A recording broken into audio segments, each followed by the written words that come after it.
Bismillahirrahmanirrahim. Assalamualaikum warahmatullahi wabarakatuh.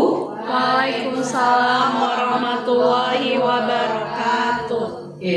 Baik, terima kasih Bapak dan Ibu Guru yang sudah hadir pada acara diseminasi budaya positif. Izin Bapak Ibu Guru, saya mempresentasikan tentang diseminasi budaya positif.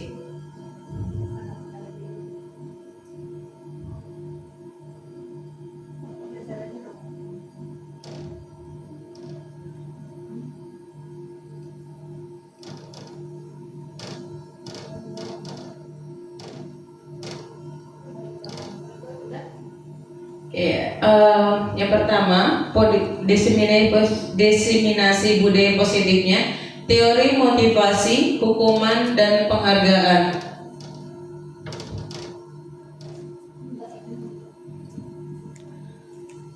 Untuk tujuannya itu guru penggerak dapat menjelaskan dan menganalisis teori motivasi dan motivasi intrinsik yang dituju serta menerapkannya dalam kehidupan sehari-hari di lingkungannya.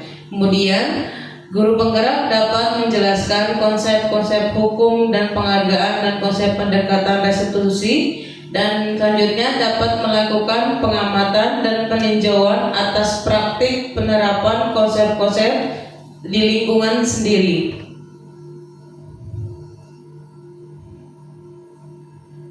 Untuk cakupan materinya ada teori motivasi, hukuman, dan penghargaan.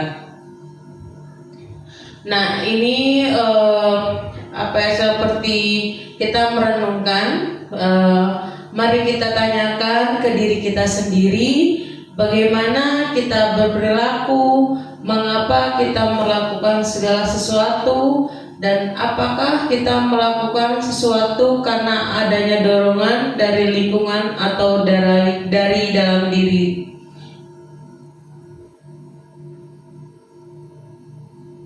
Yang pertama, itu ada teori motivasi dari Diane Gossen dalam bukunya yaitu Reducing School Discipline, yang menyatakan 3 motivasi perilaku manusia. Yang pertama, untuk menghindari ketidaknyaman atau hukuman. Yang kedua, mendapatkan imbalan atau penghargaan dari orang lain. Dan yang ketiga, untuk menjadi orang yang mereka inginkan dan menghargai diri sendiri dengan nilai-nilai yang mereka percaya.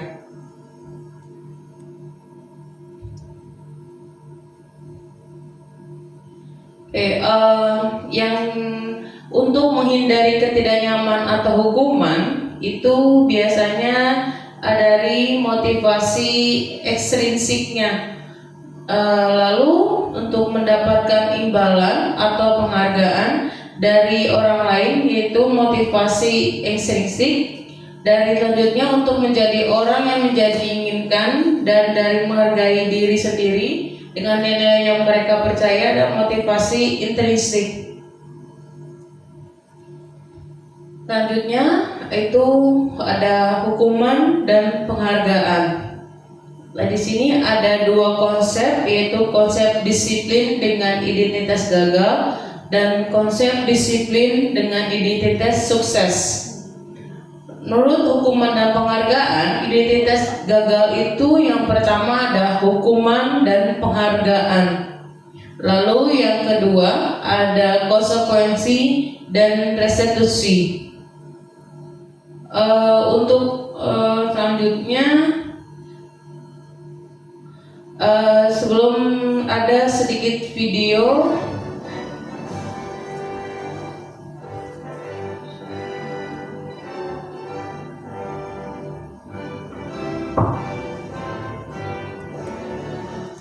Dina, kamu tahu salah apa? Iya Bu, maaf, tapi saya ketinggalan. Terus lain kali dibawa topinya supaya kamu gak kepanasan. Sudah sana, berdiri di lapangan. Hormat di bawah tiang bendera selama 15 menit. Baik, ada ada yang menurut Bapak Ibu, bagaimana dengan video yang ada di menurut Bapak Ibu, bagaimana video tersebut?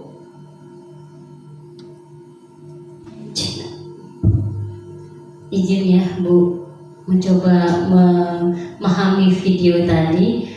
Kalau dilihat tayangan videonya, ada seorang siswi yang memang melakukan pelanggaran karena pada saat upacara dia tidak menggunakan topi, dan di situ ibu gurunya marah tanpa menanyakan alasan, kemudian langsung memberikan hukuman. Itu yang saya lihat dari tayangan. Oke, benar. Terima kasih Bu Eni. Ya, benar, dari video ini menyatakan bahwa siswa yaitu pada hari Senin melanggar aturan karena tidak membawa topi, lalu si guru langsung menghukum siswa tersebut tanpa menanyakan alasan kenapa siswa tersebut tidak membawa topi.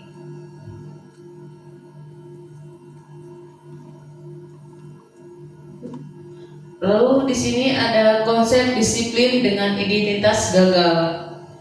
Yang pertama ada hukuman, yaitu ada menyakitkan, tidak nyaman, murid takut, terus memaksa, murid menyembunyikan kesalahan, menjadi rendah diri, diputuskan sepihak sekolah, dipihak oleh guru.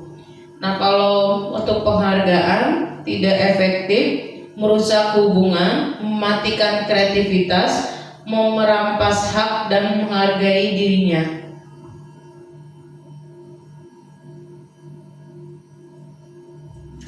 Oke, video selanjutnya. Anak-anak, selesai mengerjakan halaman 50, lanjutkan sampai halaman 56 ya. Baik, Pak. Ya, Aska, dibahas lagi atas satu. Sudah.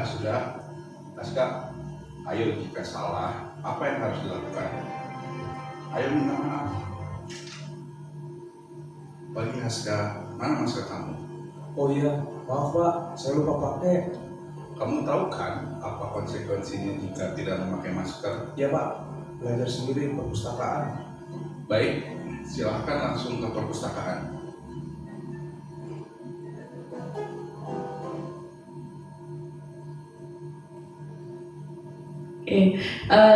Dari dua video tersebut, mungkin dari Bapak Ibu ada yang bisa memberikan pendapat dan mencari perbedaan dari dua video tersebut. Ya, baik Bu Koko.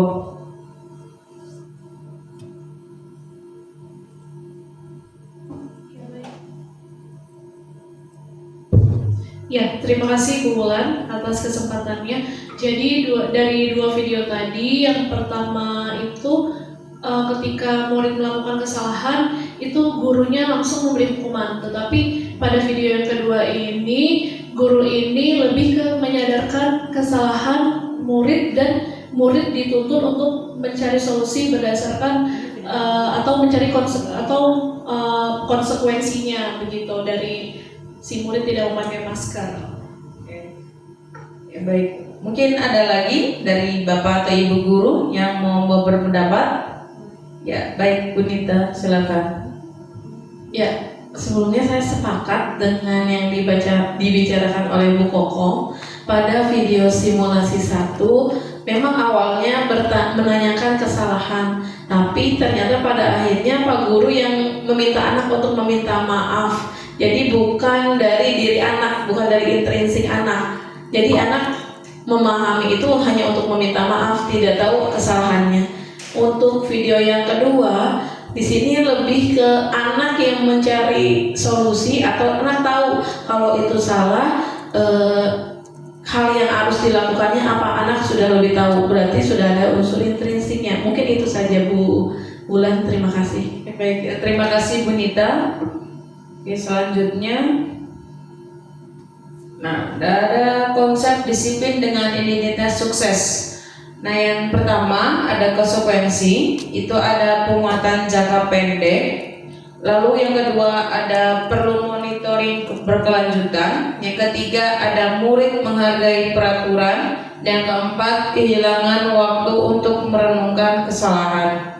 Untuk restitusi, itu ada murid bertanggung jawab atas perilakunya, fokus pada pemecahan masalah jangka panjang, murid menghormati dirinya dan orang lain, terus dirinya memegang kontrol. Selanjutnya, murid bersemangat memperbaiki kesalahan. Nah, ini mari Bapak Ibu kita cermati baik-baik dan kita bisa membedakan mana hukuman dan mana konsekuensi. Baik, untuk yang pertama, mencatat 100 kali di dalam buku kalimat, saya tidak akan terlambat lagi karena terlambat ke sekolah. Menurut Bapak Ibu, apakah nomor 1 ini hukuman atau konsekuensi? Hukuman. Oke, baik, kita cek. Ya, betul, hukuman. Selanjutnya, menggantikan kertas tugas teman yang telah dicoret. Menurut Bapak Ibu, apakah ini hukuman atau konsekuensi? Konsekuensi. Oke, kita cek.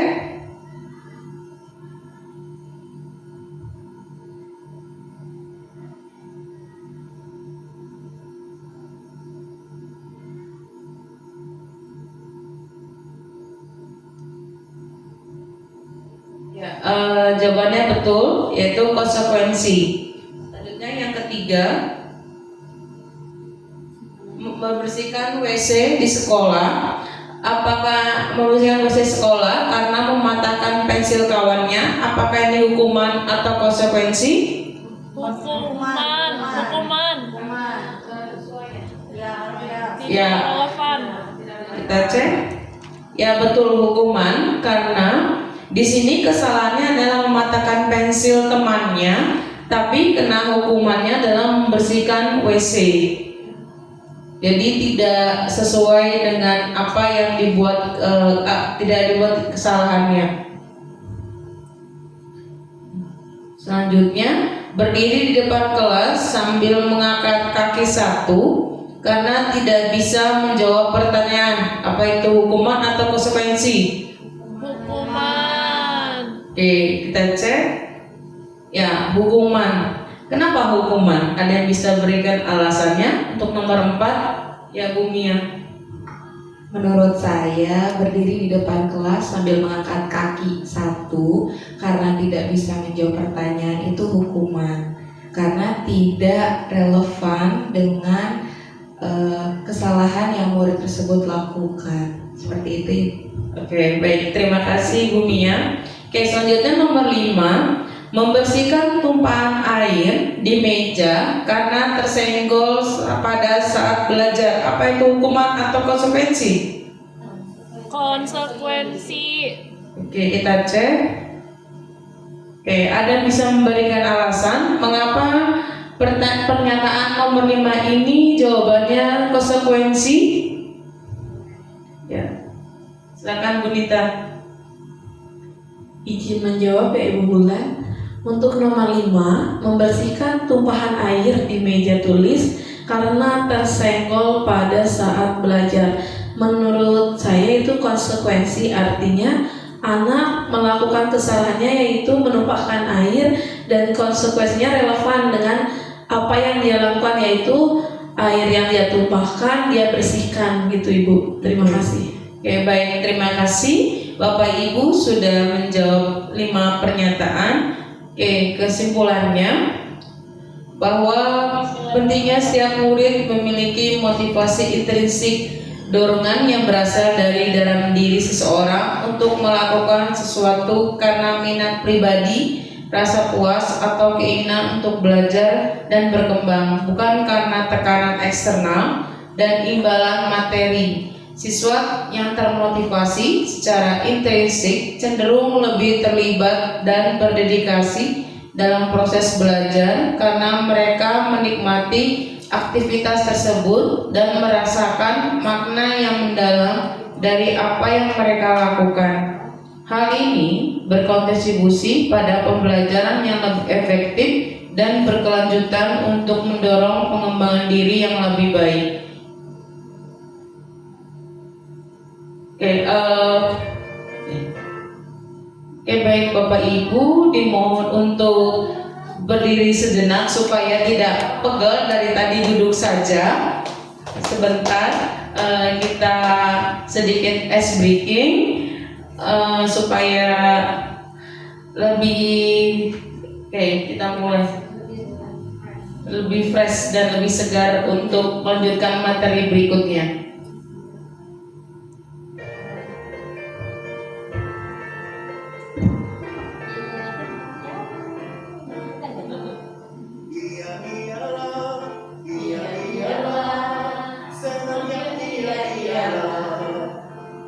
Kaki kanan ke depan, kaki kiri ke depan, bisa jalan.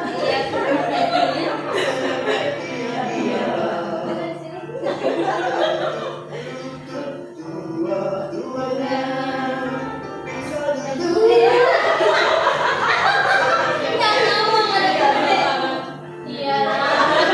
Ke depan beberapa kali lambaikan.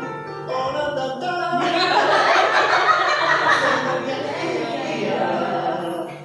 Orang yang datang, wajahnya terada dekat.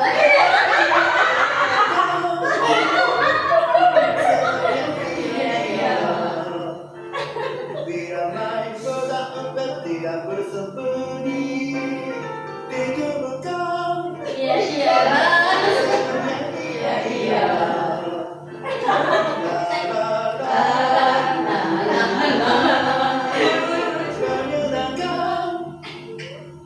Senangnya cubit dia.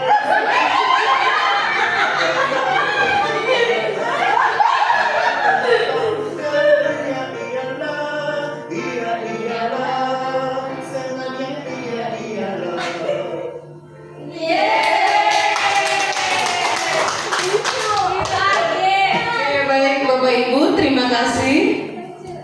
Lanjut. Oke, selanjutnya 5 posisi kontrol.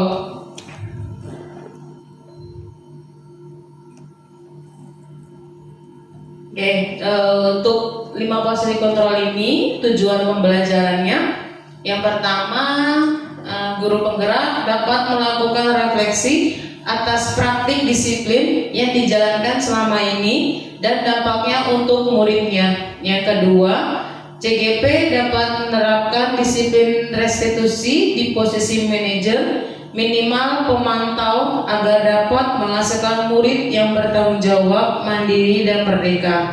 Selanjutnya ketiga, guru penggerak dapat menganalisis secara kritis, reflektif dan terbuka atas penemuan diri yang didapatkan dari mempelajari 5 posisi kontrol.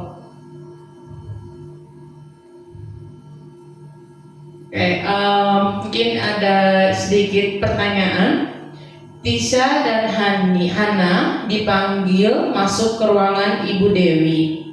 Kepala sekolah SMA Makmur. Ibu Dewi baru saja mendapatkan pengaduan dari Ibunda Tisha bahwa Hana menggunakan kata-kata kasar dan merendahkan Tisha di media sosial.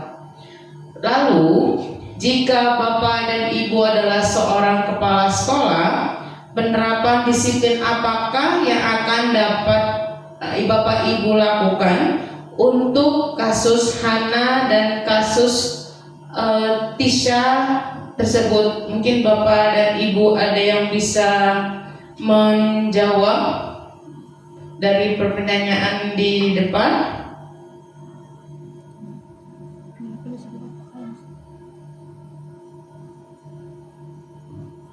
Penerapan disiplin apakah yang akan Anda lakukan untuk kasus Hana dan Coba jawab ya Bu Wulan. Bila saya adalah seorang kepala sekolah, penerapan disiplin apakah yang akan Anda lakukan untuk kasus Hana dan kasus Anto? Terkait ini saya akan memanggil 2 murid tersebut ya. Saya manggil Dewi dan Tisha dan Hana. Dewi mas saya. Bu Dewi mah kepala sekolahnya. Ya.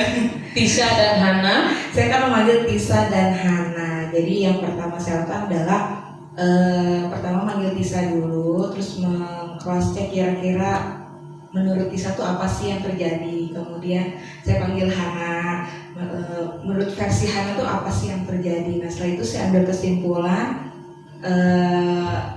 dan memanggil siswa tersebut bersama wali kelas dan guru BK mungkin ya. Oke. Ya. Oke, baik. Mungkin betul apa yang dilakukan oleh Bu Mia.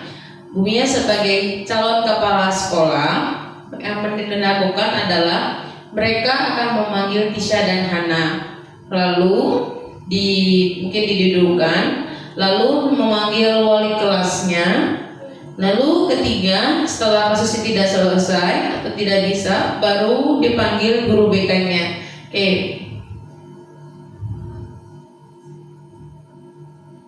Nah, ini ada menurut Diana Gonsen, mengembangkan program disiplin positif yang berpusat pada murid dengan pendekatan restitusi yang disebut dengan 5 posisi kontrol.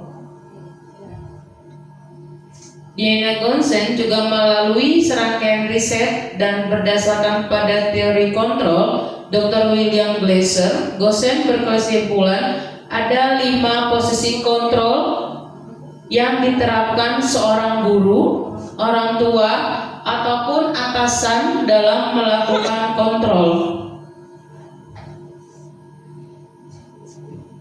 Nah, di sini ada 5 posisi kontrol. Yang pertama ada penghukum, ada pembuat rasa bersalah, ada teman, ada pemantau, dan ada manajer.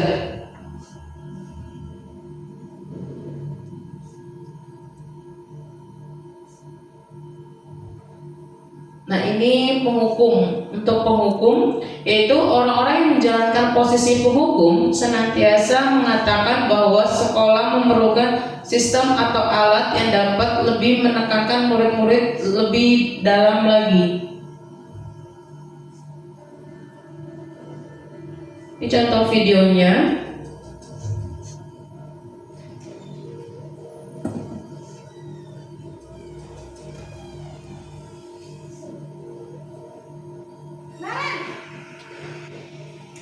Sini kamu. Selalu terlambat. Kamu deh pasti terlambat.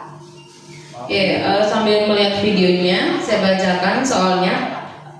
Bagaimana perasaan Naren apabila guru berbicara seperti ibu yang ada di depan pada Naren? Bagaimana perasaan Naren ketika gurunya dengan nada tinggi, dengan bahasa yang agak sedikit sentak dan lain-lain? Mungkin buat Bapak Ibu ada yang bisa berpendapat. Berani-beraninya jawab. Ya baik Bu Koko. Masih berani jawab pula.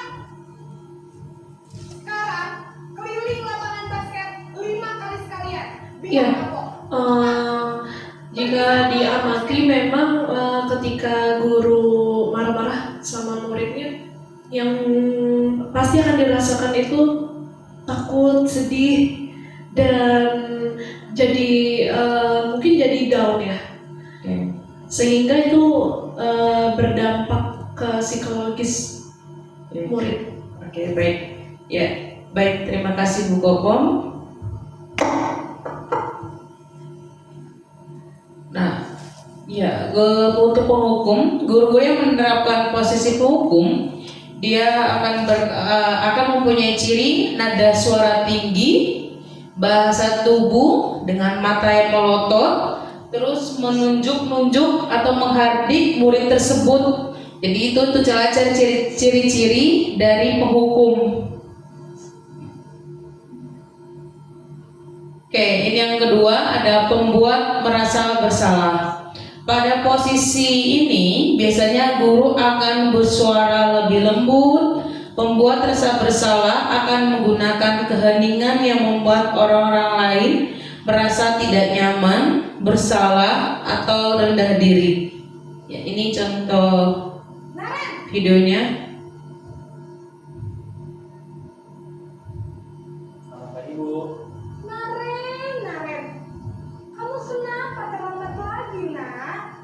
Ya Tuhan. Ya, bagaimana perasaan Naren jika ditegur dengan cara seperti ini, dengan cara dia merasa bersalah? Mungkin Bapak Ibu ada yang bisa berpendapat? Bapak Ibu tidak bisa membina kamu. Duh, gimana? Ya, izin Bu Wulan. Kalau ditegur dengan cara seperti itu, otomatis anak akan sangat merasa bersalah ya, karena gurunya lebih ke membebankan kepada muridnya. Kamu sudah sering terlambat dong. Ya, betul. Terus apa coba? Maaf Bu, maaf sekali. Ya sudah, lain kali jangan bikin ibu susah lagi ya nak ya. Ibu tidak akan kuat lagi kalau kamu gini terus.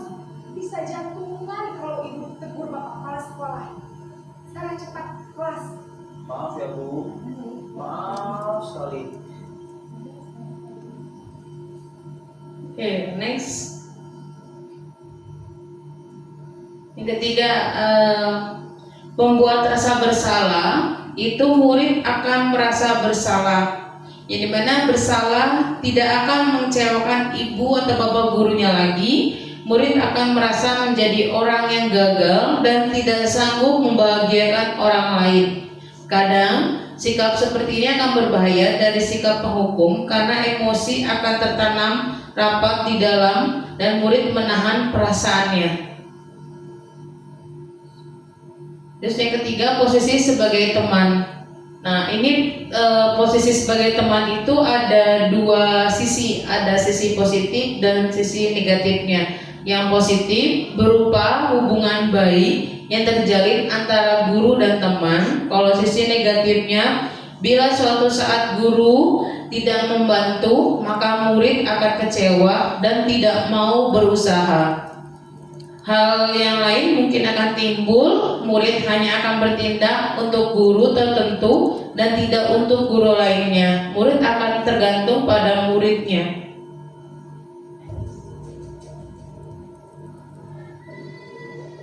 Nah, ini video yang guru sebagai teman.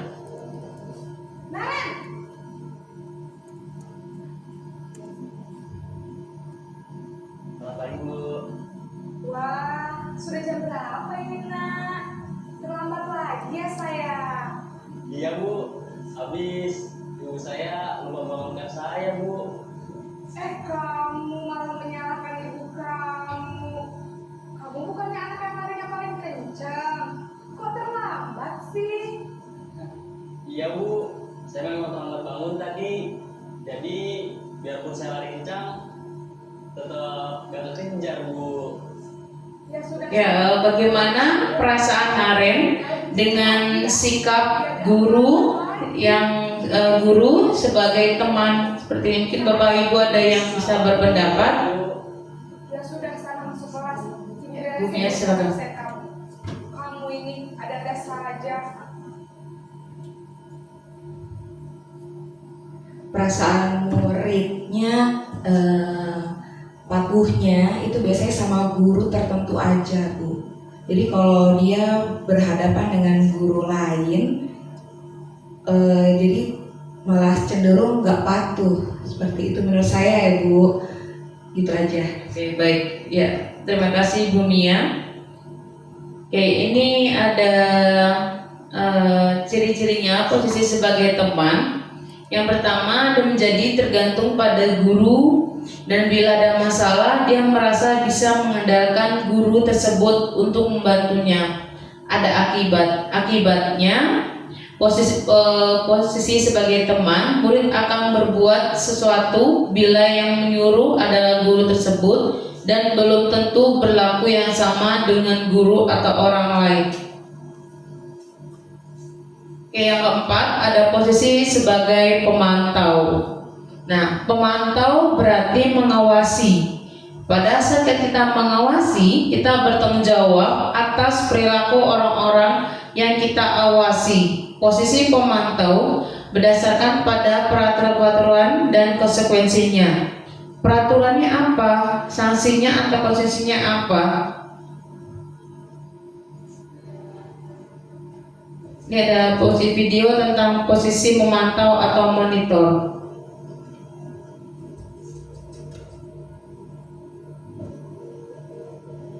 Naren,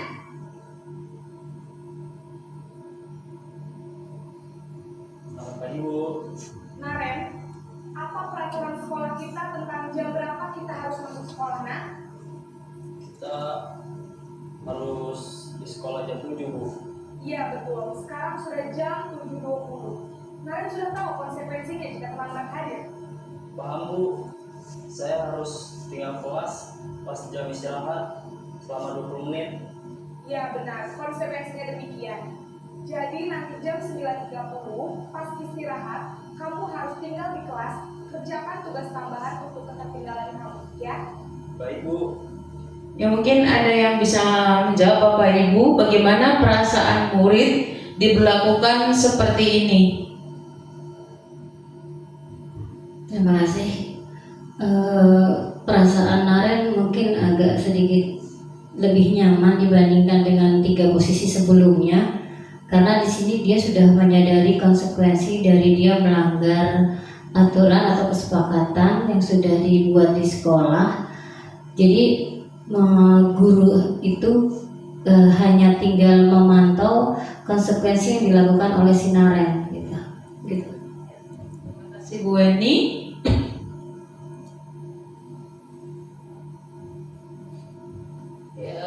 Selanjutnya yang terakhir ada posisi sebagai manajer.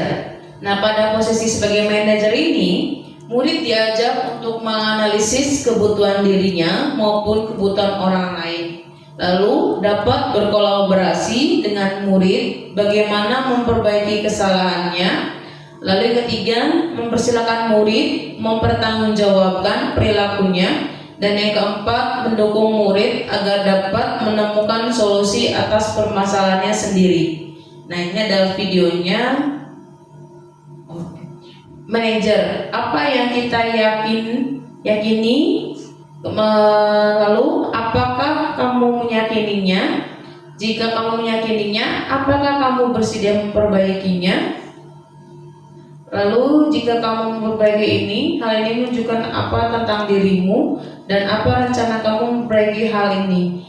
Nah, itu adalah kata-kata dari manajer.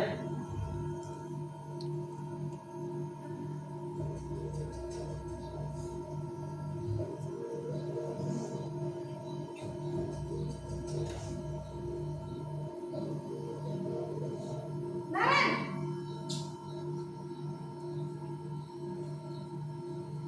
Selamat pagi, Bu.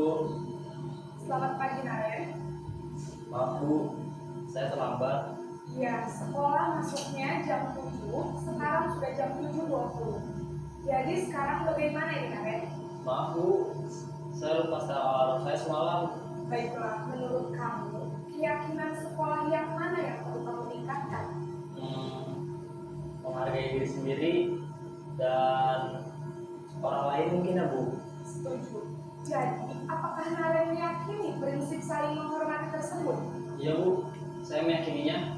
Apakah Naren bersedia memperbaiki masalah keterlambatan ini? Bersedia, Bu. Bagaimana kamu akan memperbaiki masalah keterlambatan ini? Saya akan coba untuk tidak lupa menyetel alarm saya, Bu.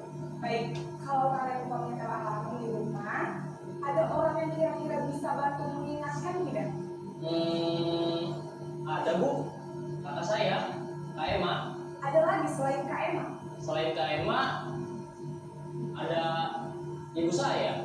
Baik, jadi yang mengingatkan Naren adalah Kak Emma dan ibu kamu ya? Kira-kira akan mulai setel alarm kapan nih Naren? Setelah pulang sekolah, akan segera saya lakukan. Baik, jadi Naren akan setel alarm untuk bangun besok pagi dan akan diingatkan oleh kakak dan ibu dan Naren ya. Ada lagi yang mungkin perlu dilakukan Naren agar tidak terlambat bangun lagi? Tidak ada, Bu. Baik Naren, terima kasih untuk kerjasama kamu. Sekarang kamu perlu kembali ke kelas untuk belajar. Baik, Bu. Terima kasih. Ya baik, setelah Bapak Ibu menyimak video tersebut, bagaimana perasaan murid yang diperlakukan seperti itu? Mungkin Bapak Ibu ada yang bisa? Terima kasih Bu Wulan. Dari video tadi saya lihat perasaan muridnya lebih kayak lebih baik gitu ya. Karena dia sudah bisa menyadari kesalahan yang dia perbuat. Dengan cara ya gurunya tuh hanya membimbing saja kepada murid tersebut kayak gitu. Jadi anak juga oh iya betul gitu. Saya sadar ini nggak bisa seperti ini, saya nggak boleh kayak gini gitu. Ya, baik. Terima kasih Bu Indah. Terus ada yang mau berpat kembali? Ya, terima kasih untuk waktunya. Sebelumnya saya sepakat dengan yang dikatakan oleh Ibu Indah. Dari video Naren yang terakhir ini, suasananya untuk Naren tidak merasa terhakimi. Dia seperti diajak ngobrol dan tanpa disadari dia mencari solusi dari apa yang dia lakukan tersebut.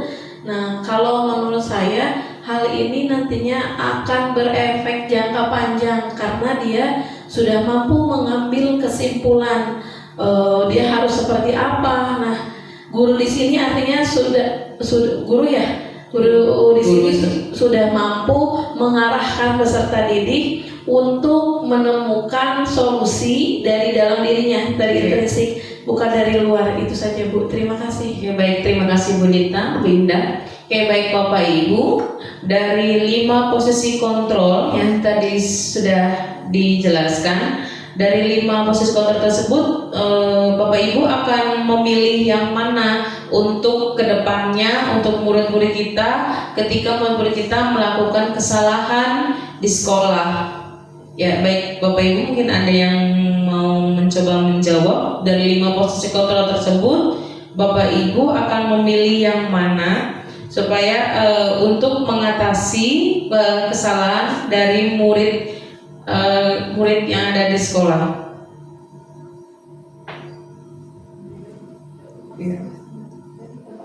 Ya Bu Kobo, dalam Bu Nita silakan. Baik, terima kasih atas kesempatannya. Mohon izin menjawab. Jika saya memilih posisi kontrol, saya akan memilih sebagai manajer. Mengapa? Karena memang sebagai manajer tadi kalau kita perhatikan dari materi dan video yang sudah disajikan itu kita itu bukan menghakimi murid. Kita tidak marah-marah sama murid, tetapi justru akan menimbulkan dampak yang berkepanjangan jika kita menjadi seorang manajer. Murid akan diajak untuk menyadari kesalahannya dan juga diajak untuk mengatasi permasalahan tersebut, mencari solusinya bersama, sehingga timbul suatu pemahaman yang positif yang tentunya dapat diterapkan secara berkelanjutan oleh murid. Terima kasih. Oke, baik, terima kasih Bu Kokom. Mungkin ada lagi dari Bapak Ibu yang mau berpendapat? Iya, saya sepakat dengan Ibu Koko.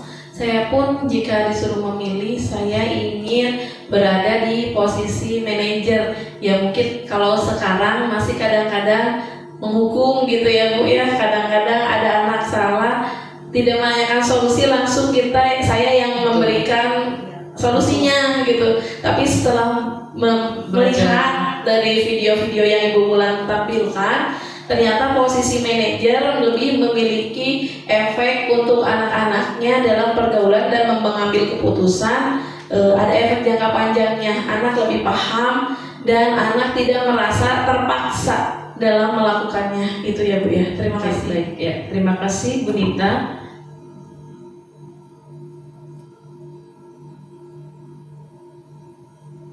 Untuk tugas seorang manajer bukan untuk mengatur perilaku seseorang. Kita membimbing murid untuk dapat mengatur dirinya. Seorang manajer bukan hanya memisahkan murid dari kelompoknya, tapi membalikan murid tersebut ke kelompoknya dengan lebih baik dan lebih kuat. Oke, yang selanjutnya segitiga restitusi. Nah, segitiga restitusi yaitu suatu proses dialog yang dijalankan guru atau orang tua agar dapat menghasilkan murid yang mandiri dan bertanggung jawab. Nah, ini ada segitiga restitusi. ada yang pertama ada validasi tindakan yang salah, lalu yang kedua ada menanyakan keyakinan, yang ketiga ada menstabilkan identitas. Untuk pertanyaannya, untuk validasi, adakah cara yang lebih efektif untuk mendapatkan apa yang kamu butuhkan? Lalu yang kedua, kamu tentu punya alasan mengapa melakukan itu. Nah, untuk pertanyaan menanyakan keyakinan, itu ada kenaikan kelas apa yang telah disepakati, kamu ingin menjadi orang seperti apa. Lalu menstabilitas, ada setiap orang pasti pernah melakukan kesalahan, kamu bukan satu-satunya orang yang pernah melakukan kesalahan ini. Nah, yang tadi ya terus validasi tindakan yang salah. Padahal ada pertanyaannya, padahal kamu bisa melakukan yang lebih buruk dari ini ya. Lalu kamu pasti punya alasan mengapa melakukan hal itu. Lalu kamu patut bangga pada dirimu sendiri karena telah melindungi sesuatu yang penting buatmu. Lalu kamu boleh mempertanyakan sikap itu, tapi harus menambahkan sikap yang baru. Lalu ada menanyakan keyakinan. Untuk teori menanyakan keyakinan, kita dapat pada dasarnya termotivasi secara internal ketika identitas sukses telah tercapai. Langkah pertama dan tingkah laku yang salah telah divalidasi. Itu langkah keduanya. Maka anak akan siap untuk dihubungkan dengan nilai-nilai yang dia percaya dan berpindah menjadi orang yang dia inginkan. Lalu ada menstabilkan identitas. Bagian dasar dari segitiga bertujuan untuk mengubah identitas anak dari orang yang gagal karena melakukan kesalahan menjadi orang yang sukses.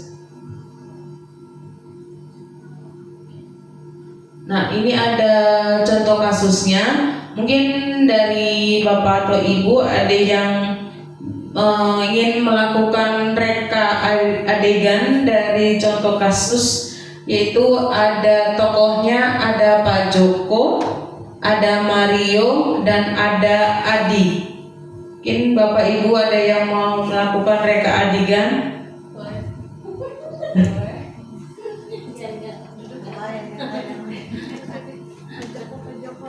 Jadi Bapak Joko.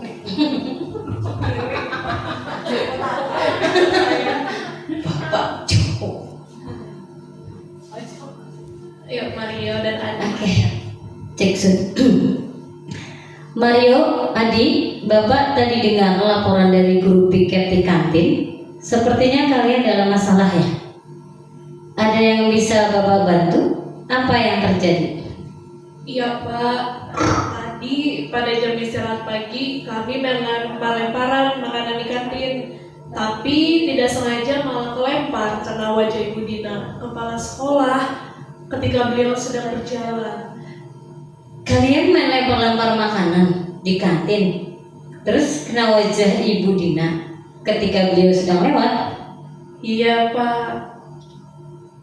Kalian, Adi, ada informasi yang kamu mau tambahkan? Kami tidak bermaksud melakukan, tapi kami tidak sengaja. Apakah kalian tahu kalau kalian berada dalam masalah sekarang? Iya. Baiklah, Bapak di sini bukan untuk mencari siapa yang salah. Bapak di sini untuk mencari penyelesaian sama-sama. Berpikir sama-sama tentang apa yang kita lakukan untuk memperbaiki situasi ini. Kalian pasti melakukan itu ada alasannya kan? Pasti seru ya main lempar-lempar makanan. Iya Pak. Ya, Bapak bisa melihat kalian merasa senang melakukannya. Tetapi yang kalian lakukan merugikan orang lain, sehingga sekarang kalian dalam masalah. Iya Pak. Sekarang mari kita bicara tentang keyakinan kelas dan keyakinan sekolah kita. Apa yang kita percaya, yang mana yang kalian belum tunjukkan pada keyakinan tersebut? Kita harus bersikap baik satu sama lain. Adi? menghormati orang lain dan menghormati diri sendiri. Baik, kalian berdua ingat dengan baik hak keyakinan kelas kita kembali pada ketika kalian melempar-lempar makanan dan mengenai Ibu Dina, apakah kalian melakukan itu kalian menghormati orang lain dan lingkungan?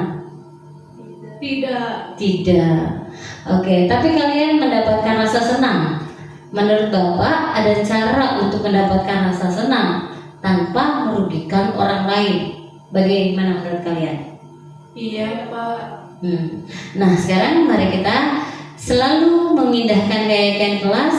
Kita besok kita lihat di kantin apakah kalian bisa berperilaku lebih baik lagi.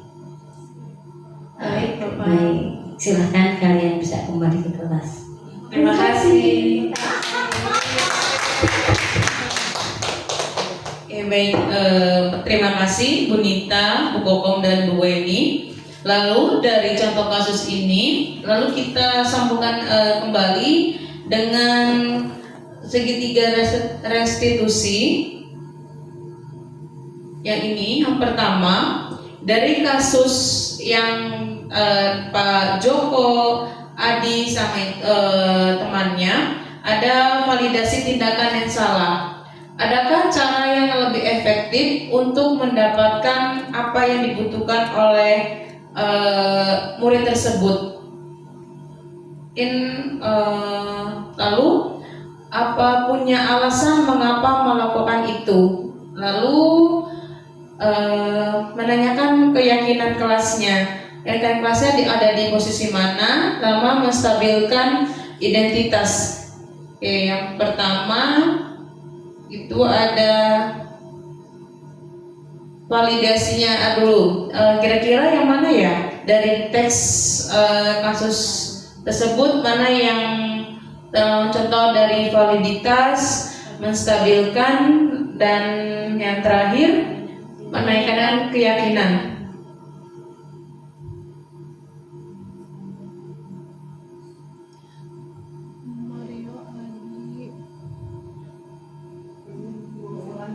Ya.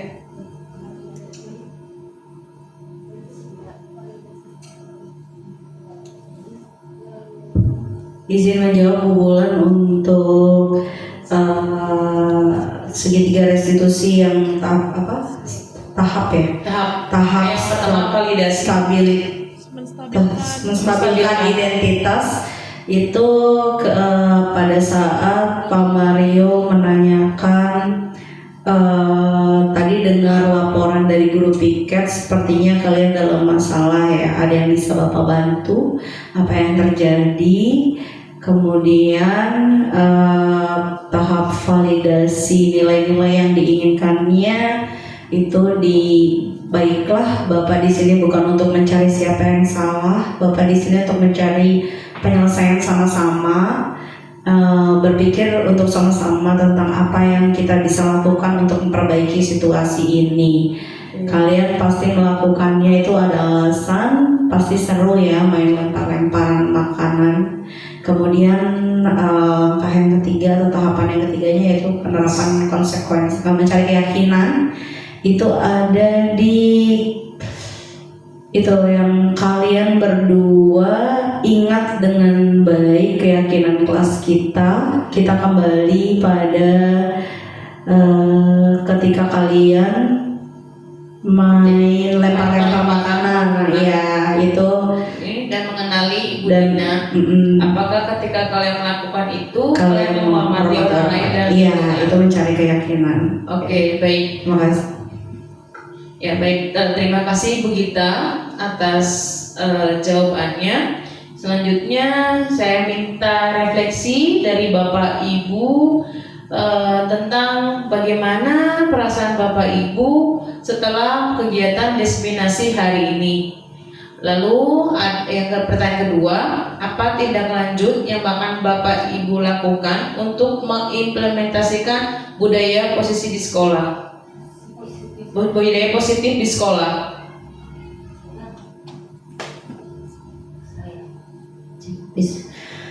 Baik, terima kasih Bu Bulan. saya coba untuk merefleksikan diri saya setelah menerima pemahaman dari Bu Ulan. Perasaan saya setelah mengikuti diseminasi hari ini, alhamdulillah saya tercerahkan apa itu konsekuensi, apa itu hukuman, apa itu restitusi. Dan kedepannya insya Allah tindak lanjut yang akan saya lakukan itu bagaimana mengimplementasikan budaya positif di sekolah untuk mengurangi hukuman, menghindari penghargaan, dan melaksanakan restitusi. Itu, terima kasih. Oke, baik. Mungkin ada satu orang lagi dari Bapak Ibu untuk merefleksikan.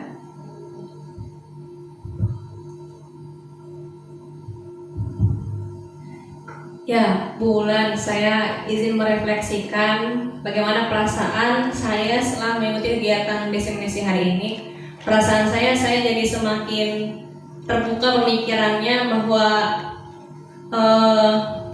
untuk menyelesaikan masalah yang ada pada murid kita itu tidak harus dengan hukuman gitu.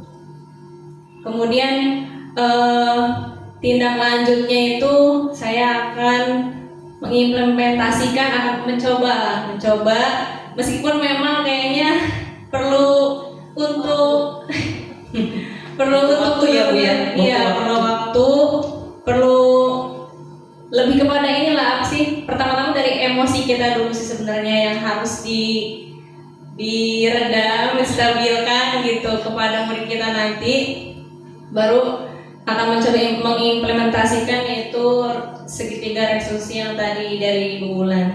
Oke, baik. Terima kasih. Ya, baik. Terima kasih Bu Eni dan Bu Indah sudah merefleksikan.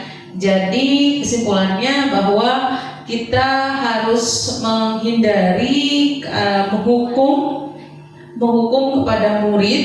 Jadi lalu kita menghindari memberikan penghargaan yang dimana selama ini kita merasa memberikan penghargaan itu merasa terima kasih, tapi tindakan itu ternyata salah. Lalu kita juga belajar tentang segitiga restitusi. Yang pertama ada menstabilkan, lalu yang kedua ada memvalidasi, dan yang ketiga ada meyakinkan kelasnya. Jadi kita akan tahu bagaimana urutannya kita menyelesaikan kesalahan dari murid kita. Oke, cukup sekian dari saya. Oke, boleh. Ya, silakan.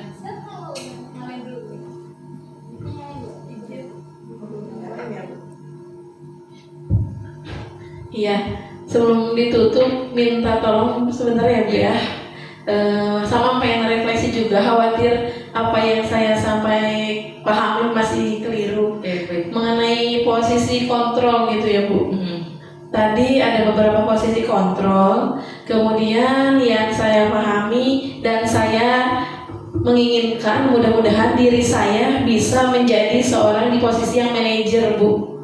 Nah, di situ guru sudah mampu ibaratnya mengolah emosi dengan baik, kemudian memilah dan memilih kata-kata yang baik disampaikan kepada murid, kemudian mengarahkan ketika murid salah itu kira-kira agar anak itu bisa mengetahui hal itu salah menggunakan kata-kata yang lebih baik. Sedangkan kan kalau sekarang masih emosinya campur aduk ya Bu. Kalau kata Bu Mia waktu itu di SMP 5 ada katarsis emosi ya Bu. Emosi di mana kebawa ketemu anak ya Bu ya itu. Nah mudah-mudahan setelah adanya ini saya bisa mengaplikasikannya mengenai untuk permasalahan dengan anak-anak. Jika ada anak-anak yang misalnya nih Bu ya, kan saya biasanya ada anak yang lari-larian, ada nih Bu di sekolah ini udah naik ke kelas 8, anaknya itu udah kelas 8 tapi masih main di kelas 7, muter aja. Kadang saya itu masih tegur, kamu ngapain gitu, muter-muter di kelas 7, masuk kelas. Nah menurut Ibu berarti saya belum ada di posisi manajer ya? Iya, karena masih dengan dengan bahasa yang belum ngomongnya bicaranya belum menggunakan bahasa yang positif dan atau menggunakan kalimatnya masih kalimat seperti menghukum seperti itu, Bu Nita. Oh, iya Ibu. Berarti mudah-mudahan saya bisa mengurangi itu ya Bu ya, karena kalau melihat anak lari-lari tiba-tiba gatel aja ngomong langsung nyetop gitu ya, nggak nanya nggak nanya mau kemana, nggak nanya ada apa, mau nyari siapa, langsung mau apa, ayo cepet balik ke kelas. Ya dengan tidak sengaja saya ya Bu ya, jadi saya ternyata sudah menjadi penghukum gitu ya Bu ya. Mudah-mudahan nanti tidak diulang lagi ya Bu ya. Itu saja kalau dari saya. Mungkin dari ibu-ibu atau bapak yang lain ada yang mau menambahkan. Terima kasih Ibu Wulan. Ya, terima kasih Bu Nita. Mungkin ada dari bapak ibu yang lain. Izin sedikit bertanya nih, tadi kan disinggung masalah penghargaan ya. Nah, bagaimana kalau yang terjadi sekarang kita itu kan tetap masih ada olimpiade. Nah, sang juara tetap dapat penghargaan. Nah, apakah itu kemudian akan merusak kreativitas anak atau bagaimana itu ya Bu Wulan? Oke. Kalau menurut baik, terima kasih Bu Gita atas pertanyaannya. Mungkin penghargaan yang Bu Gita tadi tanyakan itu penghargaan yang membangun siswa tersebut untuk terus berprestasi, berkreatif, itu kan termasuk penghargaan positif. Beda dengan penghargaan, contohnya kita diminta tolong nih sama siswa, terus untuk sedang melakukan, contohnya melakukan observasi. Lalu ketika setelah melakukan observasi, siswa itu di kelas sesuai dengan apa yang kita inginkan. Nah, setelah melakukan observasi, kita memberikan penghargaan kepada siswa tersebut. Nah, itu kan termasuk nanti ketika nanti kita melakukan observasi, siswa tersebut akan mengulanginya lagi, bukan membangun siswa atau murid tersebut untuk melakukan prestasi, tapi menagih penghargaan. Kalau yang tadi Bu Gita maksud, itu penghargaannya positif dan itu bisa membangun murid atau siswa untuk tetap semangat berprestasi dan lalu berkreatifnya kembali dan meningkatkan prestasi dan kreatifnya kembali. Mungkin seperti itu jawabannya Bu Gita. Mungkin Bu Gita sudah puas. Baik Bu Wulan, terima kasih atas penjelasannya. Oke, mungkin ada lagi dari Bapak Ibu?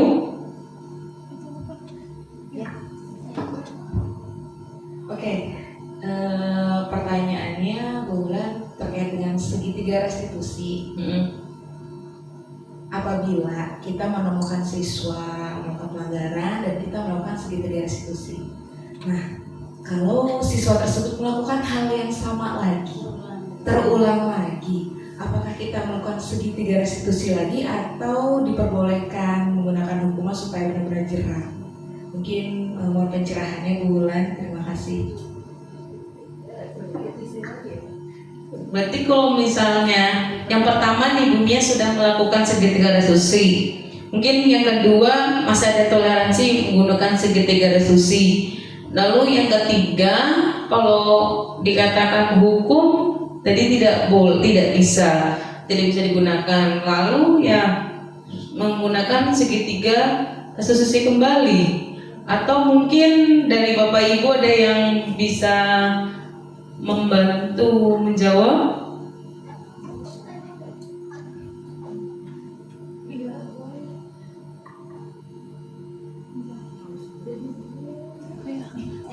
Ya.